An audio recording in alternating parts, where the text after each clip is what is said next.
How to add Vanilla Visa gift card to PayPal. Hello guys, today I'll show you how you can add Vanilla Visa gift card to PayPal. So first of all, open up any type of browser on your PC and then open up the paypal.com website.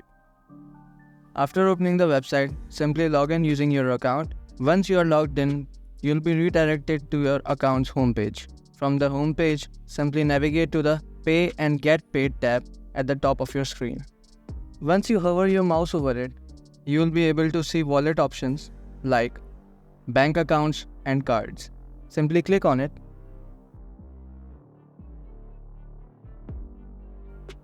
After that, you can see you have two options: add a new bank account, link a new card. Go for the card option.